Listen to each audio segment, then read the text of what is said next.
আজকে বহু প্রতীক্ষিত বিএড বনাম ডিএলএড যে ক্ল্যারিফিকেশন মামলাটি সুপ্রিম কোর্টে কোর্ট নম্বর 5-এ অনারেবল জাস্টিস অনিরুদ্ধ বসু এবং অনারেবল জাস্টিস সুধাংশু ধুলিয়ার বেঞ্চে দুপুর 3টে থেকে অ্যাসাইন ছিল, সেই মামলাটির হেয়ারিং কিন্তু কিছুক্ষণ আগেই সম্পূর্ণ হয়ে গেছে। এবার এই মামলাটির আজকের যে হেয়ারিংটা হলো, সেই হেয়ারিং থেকে অনেকগুলো গুরুত্বপূর্ণ বিষয় কিন্তু উঠে এসছে। সেই বিষয়গুলোকে আমরা এই ভিডিওতে পুরো বাংলাতে বলার চেষ্টা করব। দেখুন, পুরো হেয়ারিংটাকে আমি 2-3 বার দেখার পরে, প্রথমত লাইভ দেখেছি, তারপরে সেটাকে রেকর্ডিং ভার্সনও 2-3 বার দেখার পরে যতটুকু বুঝলাম সেইটাকে ডিটেলসে আপনাদের সাথে বাংলায় আলোচনা করার চেষ্টা করব। আমার বোঝার ভুলও হতে পারে, তার জন্য প্রথমেই বলে রাখছি, হেয়ারিংটা যারা দেখেছেন বা যারা দেখেননি তারা কিন্তু যদি কোনো রেকর্ডিং ভার্সন যদি থাকে তাহলে অবশ্যই আপনারা দেখতে পারেন। আমি এখানে আমার এই ভিডিওতে কোনো রেকর্ডিং ভার্সন অফ হেয়ারিং দিচ্ছি না, আমি শুধুমাত্র সেটাকে বাংলায় এলাবোরেট করার চেষ্টা করছি। আশা করব আপনারা ভিডিওটা দেখবেন। দেখুন, এই যে মামলাটি মূলত পশ্চিমবঙ্গ থেকে করা হয়েছিল অর্ণব ঘোষ ভার্সেস এই যে ইউনিয়ন অফ ইন্ডিয়া, এই মামলাটি। তো এই মামলাটি যে মানে কেস নম্বর যেটা ছিল সেটা হচ্ছে 39986/2023।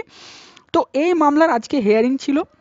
এই হিয়ারিংয়ে প্রথমেই পশ্চিমবঙ্গ থেকে যিনি বলতে ওঠেন, পশ্চিমবঙ্গের পক্ষ থেকে, বিএডদের পক্ষ থেকে, যে পশ্চিমবঙ্গে যারা বিএড ক্যান্ডিডেট রয়েছেন, তারা যারা রিক্রুটমেন্ট প্রক্রিয়ায় অংশগ্রহণ করে রয়েছেন, যারা ইন্টারভিউ দিয়েছেন, তাদের যে লিস্টটা, সেই লিস্টটা মানে এখনো অবধি মেন লিস্টটা বার করা হয়নি।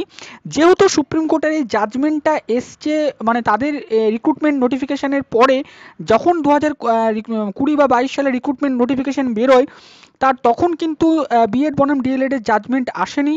তার ফলে বিএডদেরকে যাতে করে রাখা হয় এই প্যানেলে, এই ধরনের আর্গুমেন্টটা করা হয়। এবং এটাও বলা হয় যে তারা এটাও দাবি করে যে ডিএলএডদেরকে আগে নেওয়ার পরে যদি কোনো সিট ফাঁকা থাকে তাহলে যাতে করে ডিএলএডদেরকে সেই ভ্যাকান্ট সিটে নেওয়া যায়, এমনটাও তারা বলেন। তো বিচারপতি এখানে স্পষ্টত একটি বিষয় বলেন যে দেখুন, আমরা যে জাজমেন্টটা প্রোভাইড করেছি সেইখানে রাইট টু এডুকেশন যে অ্যাক্ট, সেইটার উপরে ফোকাস করেছি। আর আপনারা এখানে কিন্তু কোনো এমপ্লয়মেন্ট চাইতে পারেন না, অর্থাৎ এখানে এমপ্লয়মেন্ট চাওয়ার কথা বলা হচ্ছে যে আমাদেরকে এমপ্লয়মেন্ট দাও, কিন্তু আমরা বিএড বনাম ডিএলএড মামলায় কিন্তু আর এডুকেশনের যে কোয়ালিটি অফ এডুকেশনকে মেনটেন করার জন্য ডিএলএডদেরকে রেখেছি এবং বিএডদেরকে আমরা বার করে দিয়েছি তার জন্যই।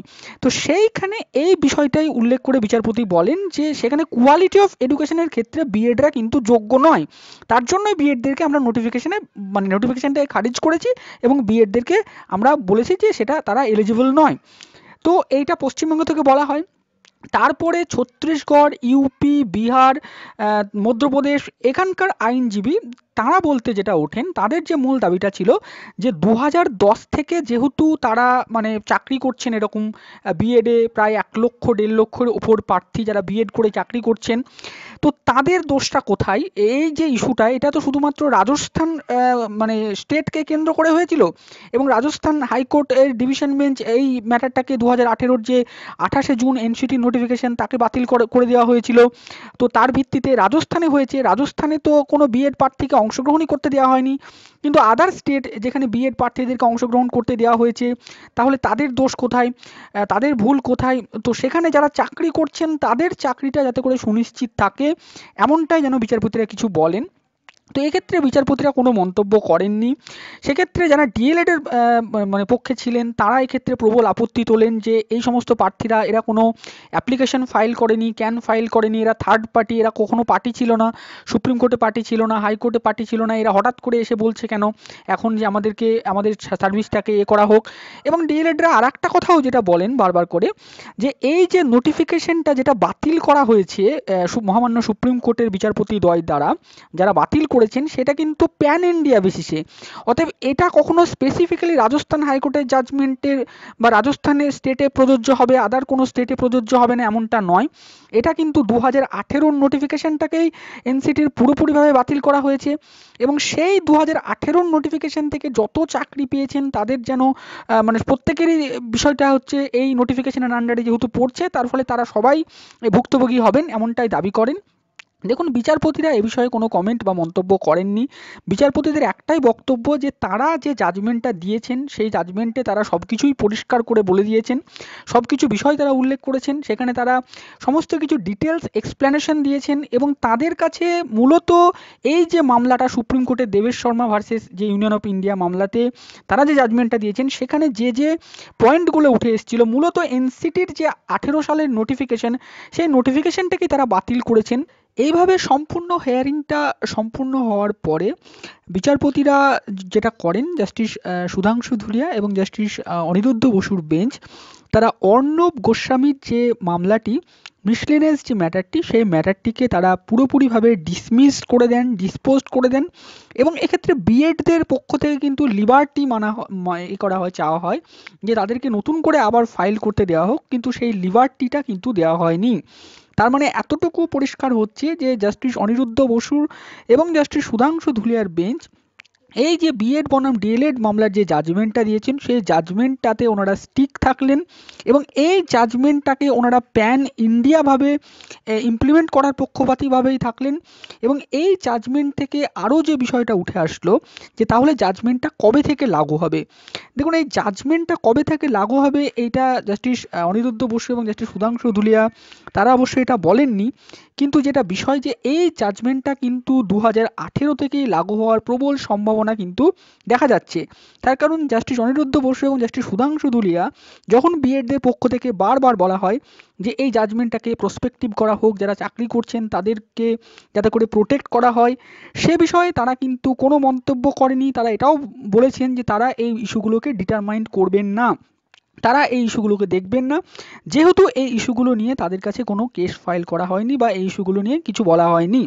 মূলত তাদের কাছে যে ম্যাটারটা এসছে সেই ম্যাটারের উপর ভিত্তি করে তারা আপাত অর্থে মনে করছে বিএড বনাম ডিএলএড মামলায় যে জাজমেন্টটা তারা দিয়েছে সেই জাজমেন্টটা সঠিক জাজমেন্ট। সেই জাজমেন্টে তারা মূলত ফোকাস করছে যে রাইট টু এডুকেশন অ্যাক্টের যে কোয়ালিটি এডুকেশন সেইটা, সেই হিসাবে তারা বিএডদেরকে অনুপযুক্ত বলে মনে করছে এবং এমপ্লয়মেন্টের ব্যাপারে তারা কোনোরূপ ফোকাস করতে চাইছে না। যেহেতু এটা এলিমেন্টারি এডুকেশন, সেখানে যে কেউ এসে যদি বলে আমার এমপ্লয়মেন্ট ক্ষতিগ্রস্ত হচ্ছে, সেই ম্যাটারটাকে কিন্তু বিচারপতিরা দেখবেন না, এমনটাই কিন্তু মনোভাব। এবং জাস্টিস সুধাংশু ধুলিয়া তিনি কিন্তু বলেও দিলেন যে এমপ্লয়মেন্ট যে ইস্যুটা, সেই ইস্যুটাকে আমরা কেন বারবার ফোকাস করব, এখানে শুধুমাত্র ফোকাস করা উচিত কোয়ালিটি এডুকেশন, যেটা ডিএলএডরাই একমাত্র দিতে পারে।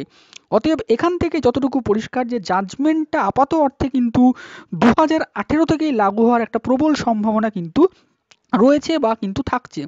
এবং যারা বিএড চাকরি করছেন আপাত অর্থে তাদের বিরুদ্ধে যে দেখুন যে সমস্ত মামলাগুলো চলছে বিভিন্ন হাইকোর্টে, সেই মামলাগুলো কিন্তু আপাত অর্থে একটু হলেও সংকটে থাকবে।